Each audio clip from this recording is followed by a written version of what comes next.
mar parece repousar, como se tivesse esquecido o próprio poder.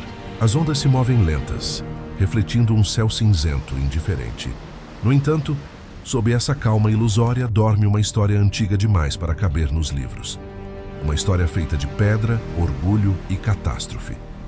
Antes de o primeiro mapa ser desenhado, antes de as fronteiras separarem os povos, existiu uma ilha monumental no coração do oceano. Uma civilização que acreditava ter domado os deuses e vencido o caos. Ela floresceu, reluziu e num único instante desapareceu. Dizem que a terra tremeu, o mar subiu e a noite devorou o horizonte. O que sobrou foi o silêncio. Um silêncio tão espesso que parece ainda hoje atravessar o tempo e as correntes. E no fundo desse silêncio, algo parece esperar. Talvez uma lembrança, talvez um aviso. Os filósofos chamaram essa lembrança de Atlântida. Um nome que vibra como uma prece e uma maldição. Ninguém sabe ao certo se ela realmente existiu, mas todos parecem sentir que algo nela é verdadeiro. O mito surge em meio aos diálogos de Platão, mas vai além da filosofia. É uma ferida aberta na memória da humanidade, um ponto onde história e imaginação se confundem. Talvez seja essa a razão de sua força. Atlântida fala tanto de nós quanto de um passado esquecido. A ideia de uma civilização perfeita que caiu por causa da própria soberba ressoa em cada era, dos impérios antigos às potências modernas. Sempre que acreditamos ter conquistado o impossível, o nome da Ilha Perdida reaparece como um lembrete sombrio. Nada é indestrutível. Tente imaginar o que era Atlântida antes do colapso. Uma metrópole construída sobre anéis concêntricos de terra e mar, cortada por canais e pontes que ligavam o coração da cidade aos portos exteriores. No centro, um templo colossal dedicado a Poseidon, o deus que, segundo Platão, havia abençoado a ilha e sua linhagem de reis. As muralhas brilhavam com metais preciosos, e os jardins se estendiam até onde a vista alcançava, alimentados por engenhos hidráulicos que pareciam desafiar a natureza. Era uma civilização que unia ciência, arte e religião em um mesmo pulso. Os atlantes acreditavam ter alcançado o equilíbrio entre o homem e o cosmos. Mas o equilíbrio, quando levado ao extremo, torna-se arrogância. E a arrogância sempre cobra seu preço. As lendas dizem que o fim veio sem aviso. Uma sucessão de dias em que o sol parecia mais pálido, o vento mais quente, o solo mais inquieto. Então, de repente, o mar rugiu. Montanhas se ergueram das águas e se partiram ao meio. Rios correram ao contrário. As colunas dos templos se curvaram como galhos. O que era esplendor tornou-se ruína em poucas horas. Alguns afirmam que o próprio Poseidon, enfurecido com a corrupção dos atlantes, decidiu purificar o mundo. Outros acreditam que foi apenas a natureza, cega e impiedosa, retomando o que lhe pertencia. Seja como for, o resultado foi o mesmo. A ilha afundou, e com ela afundou a lembrança de um povo que acreditava ter conquistado o eterno, mas nenhuma destruição é completa enquanto há quem recorde. Platão, muitos séculos depois, escreveria sobre essa civilização perdida como quem reconstrói uma sombra. Ele não falava apenas de geografia, falava de moral, de destino, de equilíbrio. Ao apresentar Atlântida, ele ofereceu ao mundo uma parábola sobre o limite do poder humano. E, curiosamente, o mito começou a viver de forma independente do filósofo. Outros pensadores o tomaram como fato. Exploradores o buscaram nos mares desconhecidos e ocultistas o transformaram em símbolo de sabedoria perdida. Cada época moldou Atlântida à sua imagem, às vezes como utopia, às vezes como advertência. Talvez essa seja sua verdadeira imortalidade, mudar de forma sem jamais desaparecer. Há um aspecto quase hipnótico na ideia de uma cidade dormindo sob o oceano. A ciência moderna, com todo o seu ceticismo, não conseguiu apagar esse fascínio. Oceanógrafos, mergulhadores, aventureiros, todos em algum momento olharam para o fundo azul e se perguntaram: e se for verdade? E se os destroços de Atlântida repousarem ali, soterrados sob milênios de silêncio? O mito desafia a lógica, mas também a necessidade humana de significado. Procurar Atlântida é, no fundo, procurar as origens do nosso próprio orgulho. É encarar o espelho das civilizações passadas e perguntar: o que nos impede de seguir o mesmo caminho? No fim, o que resta é o silêncio após a tempestade. Não o silêncio da ausência, mas o da espera. Um silêncio que respira, como se algo estivesse prestes a emergir das profundezas. Atlântida talvez nunca tenha existido como lugar, mas existe como lembrança coletiva, como advertência. E enquanto houver quem conte sua história, o mar nunca estará totalmente em paz, porque há verdades que não se perdem, apenas adormecem sob a superfície. E a história da Atlântida, com toda a sua glória e ruína, continua sussurrando sob as ondas, um sussurro que não é de morte, mas de memória. A história da Atlântida, tal como a conhecemos, nasce da pena de um homem. Platão, o filósofo que transformou a reflexão em arte e a busca pela verdade em herança da humanidade. Vivia-se o século IV a.C., e Atenas tentava se reerguer após a Guerra do Peloponeso. O esplendor intelectual convivia com a ruína moral. Foi nesse contexto que Platão escreveu Timeu e Crítias, 2 diálogos que mudariam para sempre a imaginação do mundo. Ali, em meio a conversas sobre a origem do universo, a ordem das cidades e a essência da alma, surge a narrativa de uma ilha poderosa, a Atlântida, que ousou desafiar os deuses e desapareceu nas águas em um só dia e uma só noite. O tom não é o de uma fábula, é o de um relato quase histórico, como se o filósofo estivesse registrando uma lembrança real. E é justamente essa ambiguidade que deu à lenda sua força eterna. Platão não era um contador de histórias comum. Seu objetivo não era entreter, mas provocar. Cada diálogo seu é uma armadilha intelectual, uma lente voltada para a natureza humana.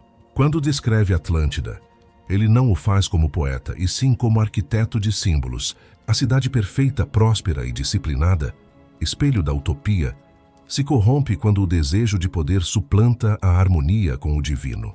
O desastre final surge como consequência lógica de um desequilíbrio moral, não apenas natural.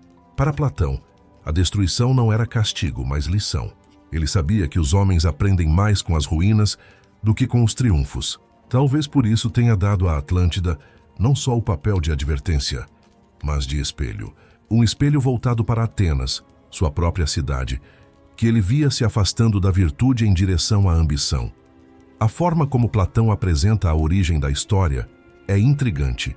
Ele afirma ter ouvido o relato de Crítias, um ancestral seu, que por sua vez o teria recebido de Solon, o grande legislador ateniense, durante uma viagem ao Egito. Lá, sacerdotes teriam contado a Solon sobre uma civilização antiga e grandiosa, muito anterior à Grécia, que afundara sob as águas. Essa cadeia de transmissão confere à história um verniz de autenticidade, como se fosse um eco distante de uma memória real. O filósofo não menciona datas precisas, mas situa o evento cerca de 9.000 anos antes de sua época, um tempo quase impossível de conceber para o pensamento histórico da antiguidade. E ainda assim, o modo como descreve o relato é meticuloso demais para ser pura invenção. Essa combinação de rigor e mistério fez com que a fronteira entre mito e documento se tornasse difusa. O que Platão realmente quis dizer com a Atlântida? Essa pergunta perseguiu estudiosos por mais de 2 milênios. Há quem veja na ilha um símbolo da alma humana, dividida entre razão e desejo. Outros a interpretam como uma metáfora política, um modelo do estado ideal que se perde quando a virtude é esquecida. Mas há também os que acreditam que o filósofo disfarçou fatos verdadeiros sob o véu da alegoria. E se ele realmente tivesse ouvido fragmentos de uma memória ancestral? E se as palavras de Solon, traduzidas pelos sacerdotes egípcios, fossem o último vestígio de uma civilização desaparecida? A força do mito está exatamente aí, na dúvida que ele deixa suspensa. Platão, com sua genialidade, sabia que o mistério é mais duradouro do que qualquer certeza. Enquanto a filosofia moderna tenta separar o real do simbólico, Platão parecia querer o contrário, fundi-los. Em seus diálogos, o que é moral se mistura ao que é físico. O que é divino se reflete no que é humano. Atlântida é o exemplo supremo dessa fusão. É ao mesmo tempo lugar e ideia, ruína e lição. Ela existe como território e como metáfora, e cada leitor, em cada época, reencontra nela um reflexo próprio. Talvez por isso o mito tenha resistido ao tempo, passando incólume por impérios, religiões e escolas filosóficas. Platão não escreveu um conto, escreveu um código. E o código, como todo enigma, sobrevive enquanto alguém tenta decifrá-lo. No entanto, há algo inquietante nessa história. Platão interrompe Crítias antes do fim. O diálogo simplesmente para inacabado no momento em que o personagem se prepara para descrever a guerra entre Atenas e Atlântida. Nenhum registro posterior completa a narrativa. Foi uma decisão deliberada? Um manuscrito perdido? Ou uma forma de preservar o mistério? Ninguém sabe ao certo, mas o silêncio que encerra o texto talvez diga mais do que 1000 palavras. Ele transforma o leitor em cúmplice, convidando-o a continuar a busca. O que não foi dito por Platão acabou sendo escrito pela imaginação coletiva, e assim o mito começou sua segunda vida, a vida que atravessaria os séculos. Platão, sem querer, criou uma das maiores obsessões intelectuais da humanidade. Sua Atlântida tornou-se o ponto de encontro entre ciência, fé e fantasia. Cada leitor, cada pensador, reinterpretou o relato à sua maneira. Alguns tentaram prová-lo, outros negá-lo, mas nenhum conseguiu se libertar de sua força simbólica. E talvez esse seja o verdadeiro poder do mito: não depender de comprovação para existir. A Atlântida de Platão não pertence às ruínas nem ao imaginário. Ela habita o espaço entre ambos. E é nesse intervalo, entre o que se acredita e o que se deseja acreditar, que o enigma continua vivo, esperando o próximo explorador, o próximo filósofo, o próximo sonho disposto a mergulhar nas profundezas. Muito antes de Platão registrar a história da Atlântida, outro nome já havia se aproximado dela: Solon, o legislador de Atenas, conhecido por sua mente lúcida e por tentar reconciliar justiça e poder em uma cidade fragmentada. Em meio às tensões sociais de seu tempo, Solon decidiu viajar para longe, não em busca de conquista, mas de sabedoria. Sua jornada o levou ao Egito, onde o deserto encontrava o Nilo e o passado parecia ainda respirar nas colunas dos templos. Ali, em meio a escribas e sacerdotes, ele encontrou uma tradição que não apenas contava histórias, mas as preservava como testemunhos. E foi nesse cenário silencioso e imponente que ouviu falar de uma civilização desaparecida nas águas, uma ilha magnífica, além das colunas de Hércules, que um dia governou os mares e desapareceu sem deixar rastros. Os sacerdotes que o receberam falavam com a serenidade de quem carrega lembranças, não mitos. Suas vozes descreviam uma terra de reis poderosos e engenheiros hábeis, uma sociedade tão avançada que parecia pertencer a outro tempo. Diziam que os registros estavam gravados nas paredes de seus templos, protegidos de incêndios, guerras e esquecimento. Um deles contou a Solon que a história era mais antiga do que qualquer memória grega, anterior até ao nascimento das primeiras cidades helênicas. Vocês, gregos, teria dito o sacerdote, são como crianças, que esquecem o que viveram cada vez que o mundo muda. Essas palavras marcaram o legislador, que compreendeu que o Egito não era apenas um país antigo, mas uma biblioteca viva da humanidade. O contraste entre a juventude grega e a antiguidade egípcia deve ter sido impressionante. Solon, acostumado à clareza das leis e à lógica das assembleias, encontrou um povo que pensava o tempo como um ciclo, não como uma linha. No Egito, o passado não morria, apenas dormia. As pirâmides, as inscrições e os cânticos noturnos nos templos davam à história uma presença quase física.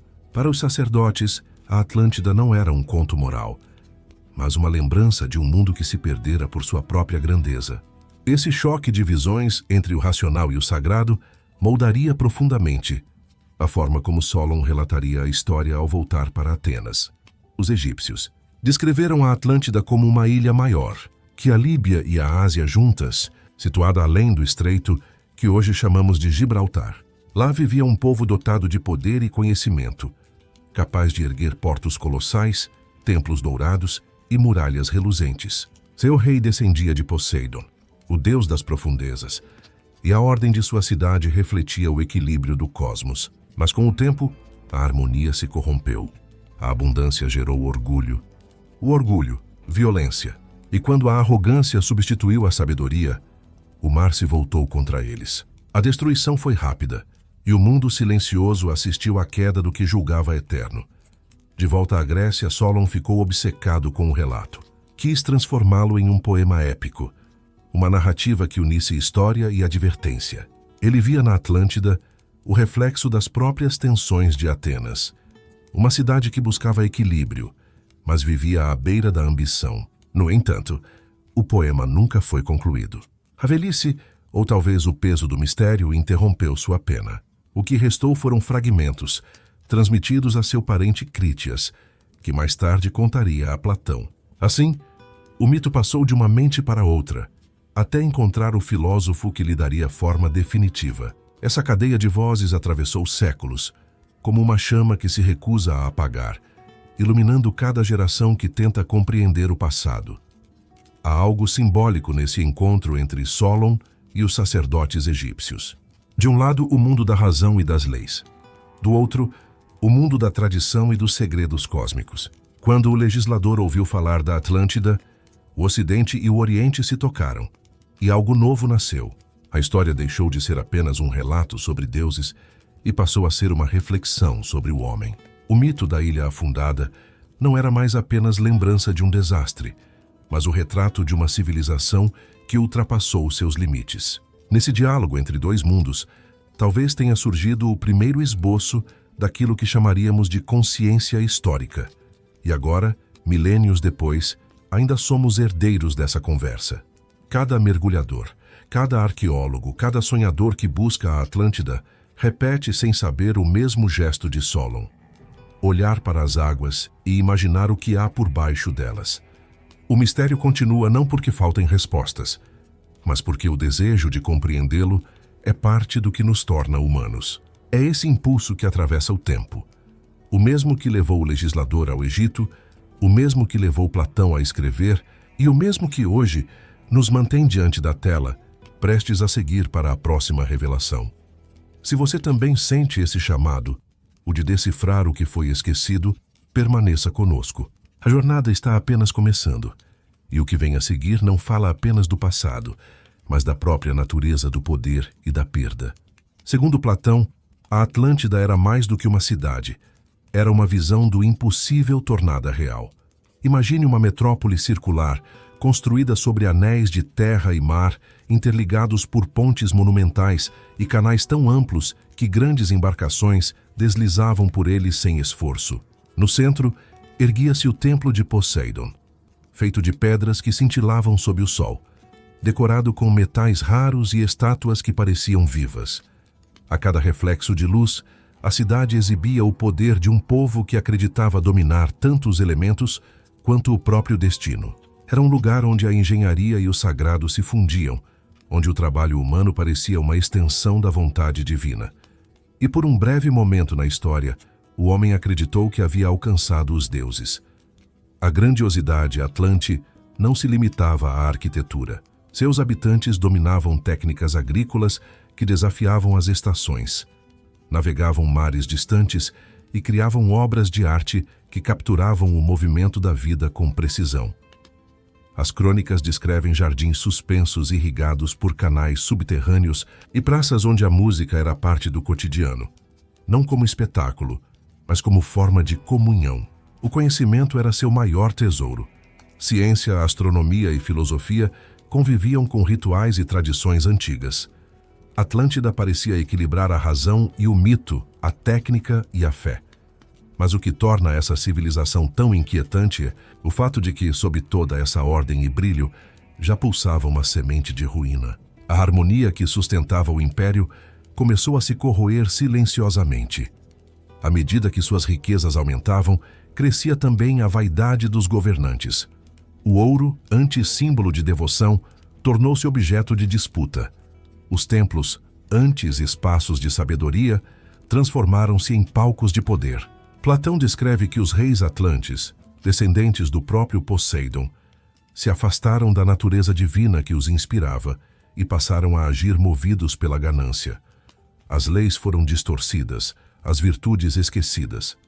O império que havia sido construído sobre o equilíbrio entre razão e espiritualidade começou a ruir por dentro, sem que ninguém percebesse. O esplendor ainda brilhava, mas era o brilho de uma chama prestes a consumir o próprio ar. O cotidiano em Atlântida devia ser de uma beleza quase insuportável. Imagine avenidas ladeadas por colunas gigantescas, mercados repletos de aromas e sons, crianças correndo entre esculturas que representavam monstros e deuses do mar. As águas que cercavam a cidade refletiam o céu como espelhos, e ao entardecer, o horizonte se tornava um mosaico dourado. Era uma civilização que parecia ter descoberto a fórmula da eternidade. E, no entanto, quanto mais grandiosa se tornava, mais distante ficava de suas origens. O poder que deveria servir ao bem comum tornou-se um fim em si mesmo. É nesse contraste entre o esplendor e a decadência que a Atlântida se torna mais humana e, portanto, mais trágica. A religião dos Atlantes expressava esse duplo caráter. Veneravam Poseidon como criador e protetor, mas também temiam sua fúria. No centro do templo principal, sacrificavam touros em cerimônias de sangue e ouro, pedindo equilíbrio entre o mar e a terra. A crença era que enquanto honrassem o deus, as águas permaneceriam calmas. Mas quando a arrogância substituísse a devoção, o oceano exigiria pagamento. Essa lógica espiritual, tão simples quanto implacável, sustentava a ordem do império. Era o lembrete constante de que o poder sem reverência transforma-se em peso, e o peso, cedo ou tarde, arrasta até os mais grandiosos para as profundezas. Talvez o segredo do fascínio por Atlântida esteja nesse paradoxo. Uma civilização que atingiu o ápice da inteligência humana, mas perdeu o sentido da medida. Cada nova descoberta, cada vitória sobre a natureza afastava os atlantes de sua essência. É como se o próprio brilho da cidade tivesse cegado seus habitantes. E quando o homem deixa de enxergar os limites do que pode controlar, o colapso se torna inevitável. A história de Atlântida não é apenas sobre poder e destruição. É sobre o ponto exato em que o progresso deixa de ser virtude e passa a ser ameaça. Por isso, quando falamos dessa civilização, não falamos apenas do passado. Falamos de nós. O desejo de conquistar, de construir o imperecível, ainda vive em cada sociedade moderna. As torres de vidro, os mares poluídos, as máquinas que tentam substituir a natureza. Tudo ecoa naquela mesma ânsia de dominar. E, no entanto, há algo profundamente humano na tragédia dos Atlantes. O erro de confundir grandeza com eternidade. A Atlântida que tocou os deuses é talvez a mesma que esqueceu o próprio limite. E é aí que sua história começa a se aproximar perigosamente da nossa. A queda começou com um sussurro, uma vibração quase imperceptível no chão das praças e nos degraus dos templos. Ninguém prestou atenção. Durante séculos, os atlantes acreditaram que nada poderia ameaçar seu império. Os ventos obedeciam, as marés serviam, e até os deuses pareciam complacentes diante de sua glória. Mas as forças da terra, silenciosas e pacientes, guardavam outro destino. Primeiro vieram as rachaduras nos portos, depois as águas turvas, o cheiro metálico de tempestade. À noite, os animais fugiam das muralhas e o céu parecia pulsar em cores estranhas. Alguns sacerdotes tentaram alertar os reis, mas foram ignorados. A fé na própria invencibilidade já havia se tornado uma religião. E então, em um único instante, o chão tremeu. O que se seguiu foi um espetáculo de destruição que nenhuma palavra humana conseguiria descrever por completo. O mar começou a se afastar, como se respirasse fundo antes do golpe. O horizonte se abriu em uma linha de luz esverdeada, e logo depois veio o rugido. Uma parede de água ergueu-se sobre a cidade, alta como as montanhas que cercavam a ilha. O vento carregava cinzas e sal. O som era o de 1000 tempestades juntas. As torres se partiram. Os templos ruíram, os canais transbordaram. Homens e mulheres corriam pelas ruas de pedra, tentando alcançar os barcos que já eram engolidos antes mesmo de tocar o mar. A grande Atlântida, que havia erguido monumentos para desafiar o tempo, agora se desfazia diante dele. Alguns relatos antigos falam de uma última cerimônia no templo de Poseidon. Dizem que os sacerdotes acenderam tochas em meio ao caos e entoaram cânticos para apaziguar as águas. O fogo refletia nas colunas de bronze, enquanto as estátuas dos deuses pareciam observá-los em silêncio. Mas o mar não negociava. Uma onda colossal atravessou o templo, arrastando altares, corpos e lembranças. A luz das tochas desapareceu, e tudo o que restou foi o turbilhão. Em questão de horas, o que fora a capital de um império tornou-se abismo. O som dos gritos se confundiu com o estalar das pedras. O orgulho humano, enfim, encontrou seu limite, e o limite se chamava natureza. Do lado de fora da ilha, marinheiros distantes testemunharam o desaparecimento. O horizonte se fechou como uma cortina, e o mar ferveu por dias. As águas ficaram densas, cobertas por espuma e pedaços de madeira. Quando finalmente se acalmaram, nada restava além de um vazio azul. Nenhum vestígio das muralhas, dos portos ou das estátuas. O lugar onde outrora reinava a perfeição, agora era apenas um espelho imóvel, como se o oceano tivesse decidido esconder sua vítima sob um manto de esquecimento. Os sobreviventes, se é que existiram, carregaram consigo fragmentos da memória, espalhando-a entre os povos até que o mito se transformasse em rumor. Mas a destruição da Atlântida não é apenas um relato de tragédia, é uma parábola sobre a natureza da arrogância. Platão descreveu o desastre não como punição divina, mas como consequência moral. Quando uma sociedade perde o senso da medida, quando o progresso se torna culto e o poder substitui o respeito, o colapso é apenas questão de tempo. O afundamento da ilha é o retrato simbólico do momento em que a civilização deixa de se lembrar de sua origem. Nesse sentido, a catástrofe da Atlântida não é apenas um evento do passado, mas um espelho voltado para o futuro. Uma advertência que nunca perdeu validade. Há uma beleza sombria nessa imagem. O mar cobrindo lentamente o que antes brilhava. É o silêncio após o caos, a respiração profunda da terra recuperando o equilíbrio. Debaixo das águas, a cidade desaparecida se torna parte da própria natureza. Uma mistura de coral, areia e lembrança. A ruína é completa, mas não inútil. Dela nascem perguntas, mitos, inspirações. O homem, incapaz de aceitar o esquecimento, transforma a perda em narrativa. É assim que as civilizações sobrevivem à própria destruição, sendo contadas. Que a Atlântida, nesse aspecto, é a mais bem-sucedida de todas. Milênios depois, ainda sentimos o peso dessa história. Cada terremoto, cada tsunami, cada império que cai carrega o mesmo fantasma. O orgulho, quando se torna estrutura, sempre termina sob escombros. Talvez por isso o mito continue a fascinar, porque fala menos sobre o que afundou e mais sobre o que ainda pode afundar. A Atlântida desapareceu em uma noite, mas o que ela representa continua à tona. O desejo humano de alcançar o divino e o inevitável preço de tentar fazê-lo. Assim termina a glória dos que se acreditaram eternos, não com o grito dos deuses, mas com o som das ondas cobrindo lentamente o que o homem quis tornar imortal. Quando o mundo moderno começou a se descobrir através de mapas e bússolas, a Atlântida deixou de ser apenas um mito filosófico e passou a ser um objetivo.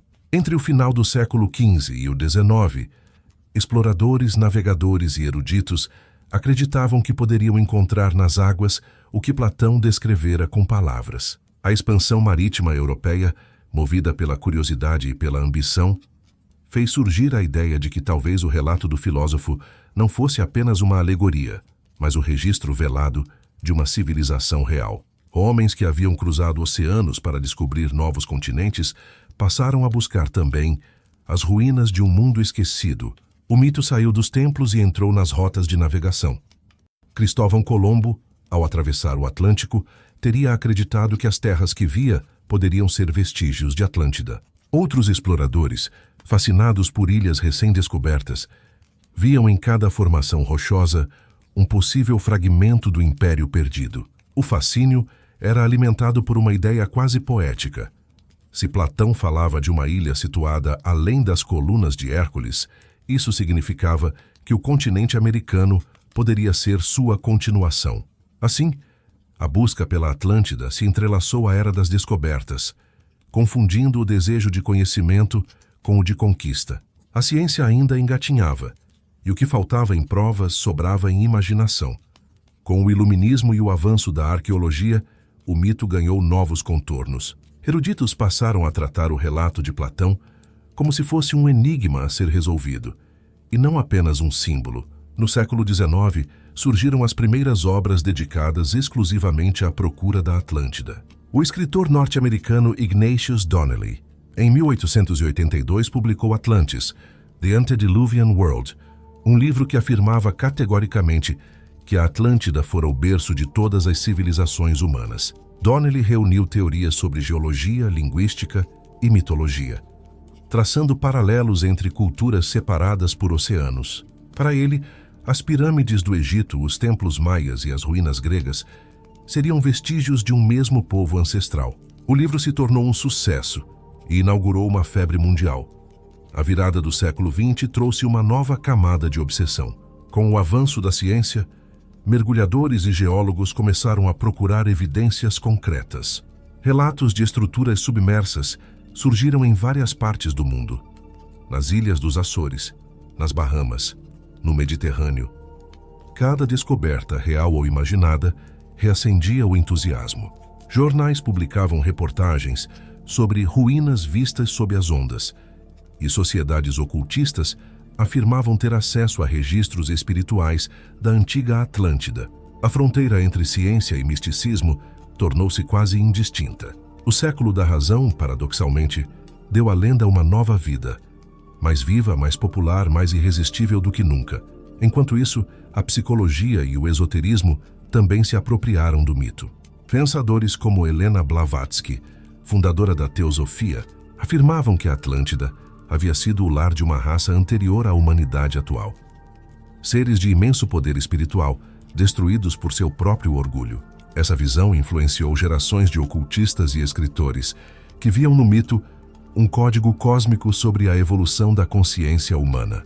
Nascia assim a Atlântida esotérica, uma versão onde a queda não era apenas física, mas espiritual. O mito deixava de ser apenas um relato histórico e passava a refletir a luta entre luz e decadência, um tema universal que se adaptava a qualquer tempo. No meio acadêmico, porém, surgiram vozes de ceticismo. Geólogos argumentavam que não existiam evidências de um continente afundado no Atlântico. Historiadores lembravam que Platão jamais mencionou tecnologia impossível ou seres sobre-humanos, apenas um povo avançado, mas mortal. A controvérsia dividiu o mundo intelectual. De um lado, os que viam a Atlântida como alegoria moral. Do outro, os que acreditavam que cada mito nasce de um núcleo de verdade. Mesmo entre os cientistas, havia quem não descartasse totalmente a hipótese. Afinal, o passado da Terra está repleto de civilizações apagadas, e o fundo do mar permanece, em grande parte, inexplorado. O século das buscas não nos trouxe respostas definitivas, mas revelou algo ainda mais profundo: o poder do imaginário humano. Cada teoria sobre a Atlântida, por mais extravagante que pareça, fala sobre o desejo coletivo de encontrar um ponto de origem, uma explicação para nossa própria impermanência. E talvez seja essa a verdadeira função do mito: manter viva a inquietação, lembrar-nos de que a curiosidade é tão antiga quanto o medo. Porque enquanto houver oceanos por explorar, haverá também histórias como a da Atlântida, desafiando o tempo e a razão. E no fim, é isso que faz dela algo mais duradouro que qualquer ruína, um enigma que se recusa a ser esquecido. Com o avanço das ciências da Terra e das tecnologias de exploração submarina, o século XX transformou a busca pela Atlântida em uma verdadeira corrida entre arqueólogos, oceanógrafos e sonhadores. O mito já não era mais domínio exclusivo de filósofos e místicos. Tornara-se um desafio para o método científico. Submarinos, radares e satélites substituíram os antigos mapas e bússolas, e as águas do Atlântico, antes apenas um símbolo de mistério, tornaram-se um campo de investigação. Cada nova descoberta geológica reacendia a esperança. Seria possível que o relato de Platão tivesse uma base real? Que sob quilômetros de sal e silêncio repousassem ruínas de um império esquecido? Essa pergunta, que atravessara milênios, agora ecoava em laboratórios e universidades. Nos anos 1950, uma das teorias mais populares apontou para a ilha de Santorini, no mar Egeu. Ali, arqueólogos encontraram os vestígios de uma civilização avançada, os minoicos, destruída por uma erupção vulcânica colossal por volta de 1600 a.C. Cidades inteiras foram soterradas por cinzas e o mar engoliu parte da ilha em um colapso violento. As semelhanças com a narrativa de Platão eram tentadoras. Uma cultura próspera, orgulhosa, varrida por um desastre súbito. Muitos estudiosos passaram a acreditar que o filósofo grego apenas teria ampliado esse evento real, transformando-o em alegoria. Para eles, a Atlântida era Santorini, uma lembrança distorcida, mas verossímil, transmitida por gerações. Outras teorias, contudo, levaram a busca muito além do Mediterrâneo. Alguns exploradores voltaram seus olhos para o Atlântico, especialmente para as ilhas dos Açores, acreditando que seus picos eram o que restara das montanhas atlantes. Outros sugeriram a Antártida, com base em mapas antigos que mostravam a região livre de gelo, enquanto pesquisadores caribenhos viam nas formações submersas de Bimini, nas Bahamas, o traço de avenidas e estruturas artificiais. A cada novo anúncio, manchetes prometiam a descoberta definitiva. E logo depois o silêncio científico voltava a dominar. O mito, porém, parecia se adaptar às frustrações. Cada negativa reforçava o mistério, como se a própria Atlântida recusasse ser encontrada. O desenvolvimento da geologia e da teoria das placas tectônicas trouxe um novo olhar sobre essas possibilidades. Cientistas demonstraram que não existiam evidências de um continente perdido no meio do Atlântico. No entanto, o fundo do mar revelou outros segredos. Cordilheiras submersas, crateras, planícies vulcânicas e restos de terras afundadas há milhões de anos. Essas descobertas mostraram que o planeta já havia destruído e recriado seus próprios territórios incontáveis vezes. Assim, a ideia de uma civilização engolida pelo mar deixou de parecer absurda. Talvez Atlântida não fosse um continente, mas uma cidade erguida sobre um terreno instável, vítima do mesmo ciclo natural que transforma montanhas em ilhas e ilhas em pó. No século XXI, com o uso de satélites e sonares de alta resolução, novas imagens subaquáticas reacenderam a imaginação popular. Em 2009, uma formação geométrica detectada perto das Ilhas Canárias foi apontada por entusiastas como um possível traçado urbano. As dimensões coincidiam de maneira curiosa com a descrição feita por Platão. Pouco depois, os especialistas esclareceram. Tratava-se de falhas na digitalização dos dados. Ainda assim, a história dominou os noticiários. É curioso observar como, mesmo diante das explicações técnicas, o público preferia acreditar na versão mais poética. O desejo de reencontrar Atlântida parecia resistir a qualquer desmentido, como se a ciência e o mito jogassem uma partida interminável. Há quem diga que o verdadeiro motivo da busca não é geográfico, mas psicológico.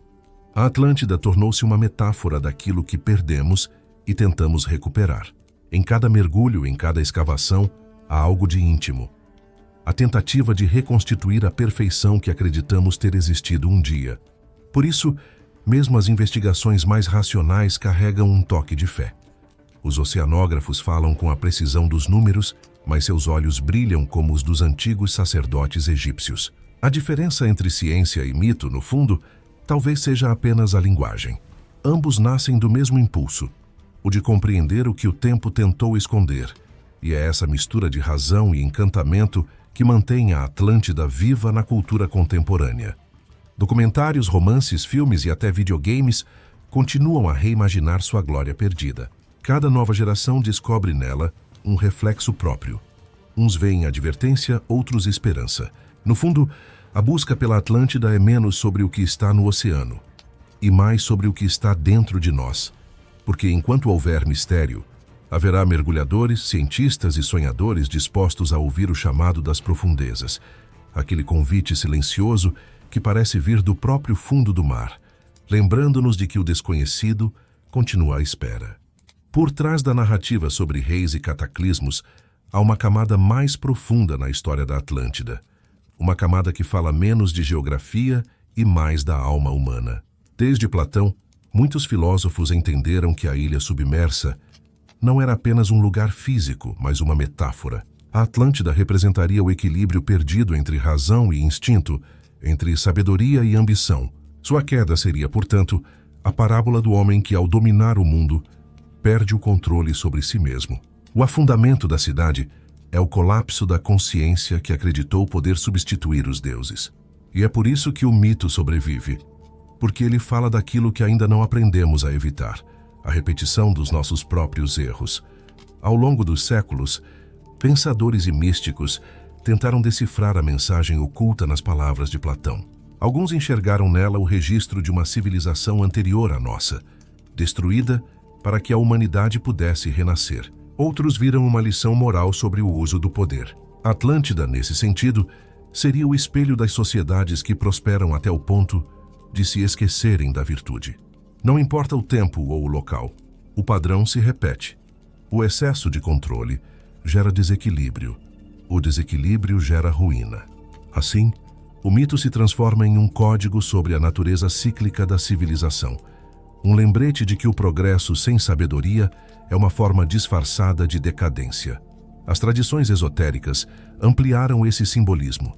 Correntes herméticas e teosóficas descreveram Atlântida como uma etapa perdida na evolução espiritual da humanidade. Para esses estudiosos, os Atlantes não seriam apenas humanos avançados, mas seres conscientes de forças que a civilização moderna esqueceu. O seu desaparecimento, portanto, seria o ponto de virada entre o conhecimento do espírito e o domínio da matéria. A lenda se converteu em um mapa da queda. O momento em que o ser humano, fascinado pela própria inteligência, rompeu a ligação com o invisível. A partir daí, tudo o que restou foi a busca pelo que se perdeu. E o eco dessa busca ainda vibra na ciência, na religião e na arte. Essa leitura simbólica não diminui a força do mito, ao contrário, a amplia. A Atlântida deixa de ser uma ruína submersa e passa a ser um arquétipo, uma imagem primordial que habita o inconsciente coletivo. Jung, em sua psicologia simbólica, teria dito que certos mitos sobrevivem porque descrevem estruturas da mente humana. Atlântida seria uma dessas estruturas, o lugar da perfeição impossível, o paraíso que se dissolve quando é tocado. Cada cultura cria sua própria versão desse sonho. O Éden, Eldorado, Shambhala, mas todas nascem do mesmo anseio: voltar a um estado de equilíbrio que o tempo destruiu. Há também quem veja no relato de Platão um código político, uma crítica disfarçada. O filósofo teria usado a lenda para alertar Atenas sobre os perigos da expansão e da soberba. A Atlântida, nesse caso, seria o espelho invertido da própria cidade grega, uma potência corrompida pela ambição. Se essa leitura for correta, o mito é, ao mesmo tempo, filosofia e profecia. Ele não descreve apenas o passado, mas antecipa o destino de toda a sociedade que se julga invencível. Cada império que cai, de Roma às potências modernas, repete sem perceber o roteiro que Platão escreveu há mais de 2000 anos. O fascínio contemporâneo pela Atlântida mostra o quanto esse código continua ativo. Quando os cientistas procuram suas ruínas com sonares e satélites, estão, de certa forma, tentando provar que o símbolo era real. Quando artistas e escritores reinventam o mito, estão tentando devolvê-lo à imaginação. A Atlântida se tornou um território mental, uma ponte entre o visível e o oculto. É onde a arqueologia se encontra com o sonho e onde o passado conversa com o futuro. Cada teoria sobre ela, por mais divergente que seja, aponta para a mesma necessidade: encontrar sentido naquilo que o tempo apagou. Talvez, no fim, essa seja a verdadeira mensagem do mito. Atlântida nunca precisou existir para ser real.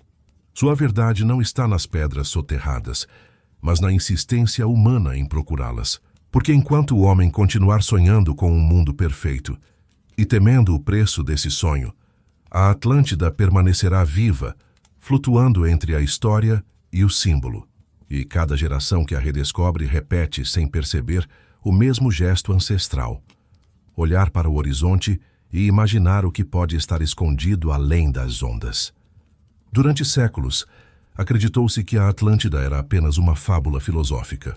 Mas ao longo do último século, algo começou a mudar. Pesquisadores encontraram vestígios estranhos em locais onde o mar jamais deveria guardar estruturas humanas. Em 2001, no Golfo de Cádiz, a equipe de Richard Freund descobriu imagens de uma imensa planície circular submersa, com proporções idênticas às descritas por Platão. Análises de solo apontaram resíduos de civilização e marcas de catástrofe súbita. Não eram formações naturais.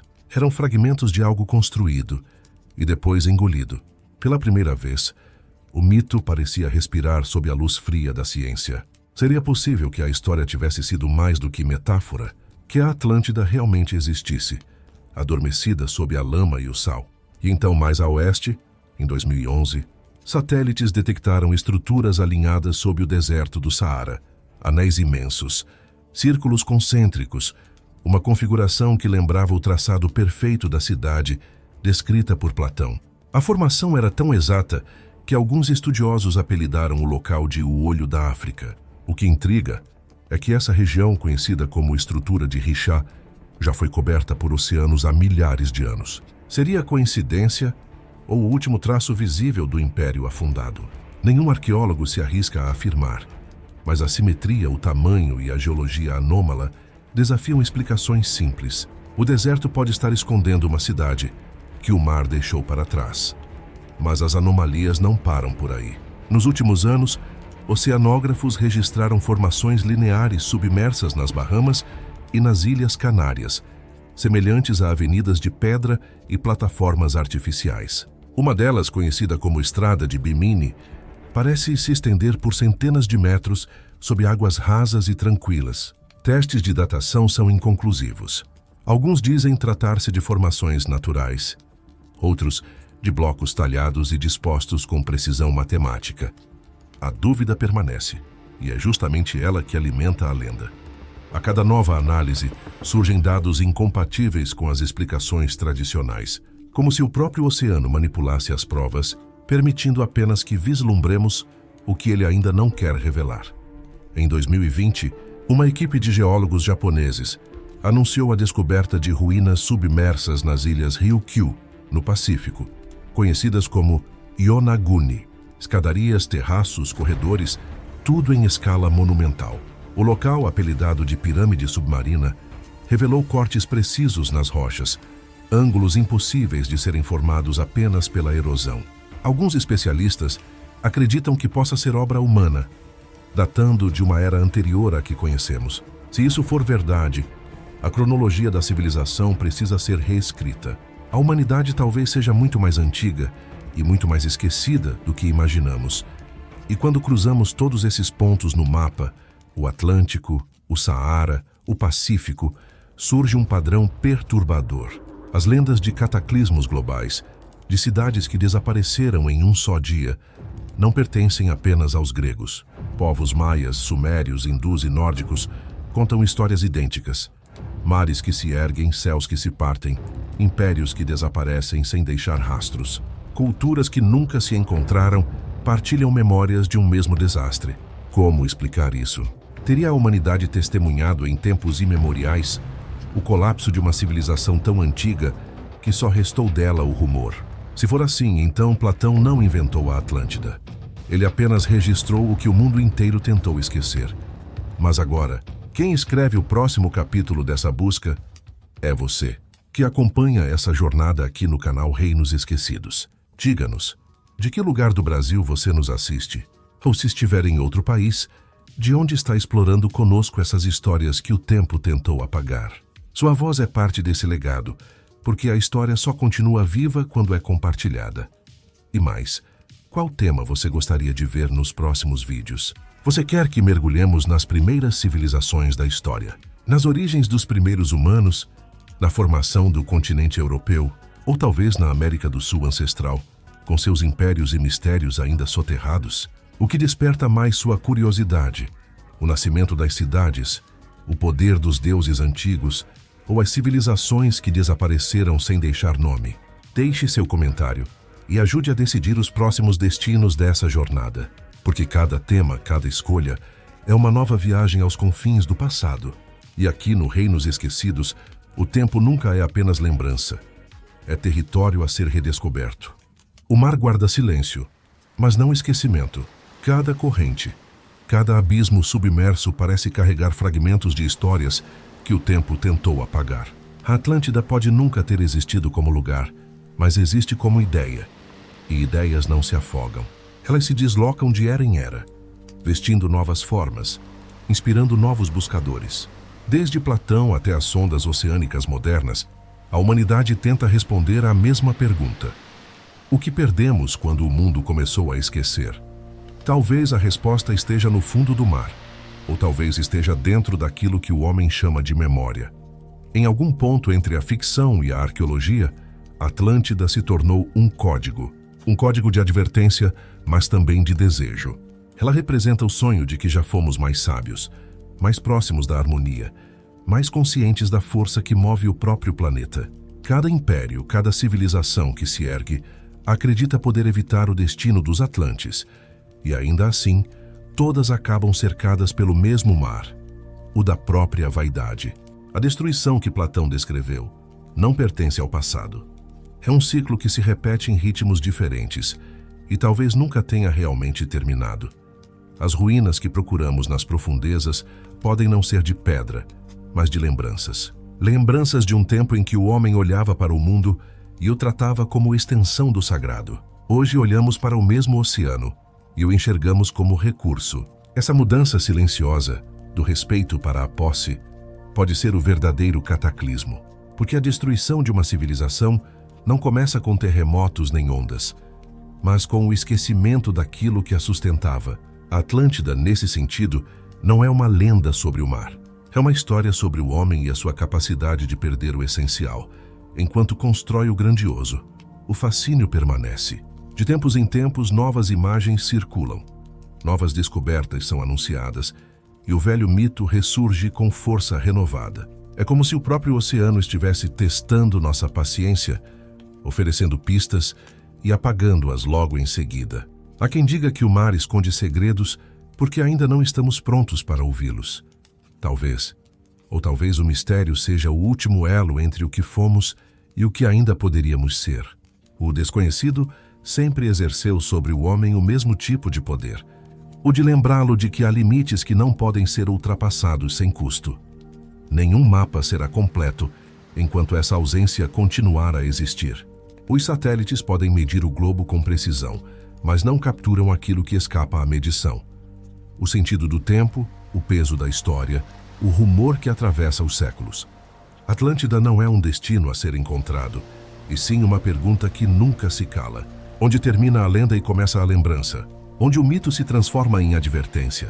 Cada resposta gera novas dúvidas, e é justamente isso que a torna eterna. O mito continua a nos observar, talvez com o mesmo olhar com que nós o procuramos. Talvez no fundo essa seja a maior revelação. Não fomos nós que perdemos a Atlântida, foi ela que nos perdeu. Quando o homem deixou de ouvir as histórias antigas, rompeu o laço com a origem. Desde então, tudo o que fazemos é tentar reconstruir o que esquecemos. E o mar, paciente e profundo, continua ali guardando em silêncio o que a história preferiu esconder. Não há respostas finais, apenas o som distante das águas, repetindo o que os séculos tentam traduzir, que todo império, por maior que seja, acaba voltando para o mesmo lugar, o esquecimento. E assim o mito permanece. Invisível, mas presente. Não como ruína, mas como espelho. Porque enquanto houver alguém disposto a perguntar, Atlântida continuará existindo, movendo-se entre o real e o imaginado. O que começou com Platão se transformou em herança da humanidade. Um lembrete de que, por mais longe que avancemos, ainda somos filhos de um mundo que teme o mar e se fascina por ele. E talvez, em algum ponto do futuro, quando as águas voltarem a baixar, alguém encontre, sob as camadas do tempo, os restos de tudo o que hoje chamamos de civilização.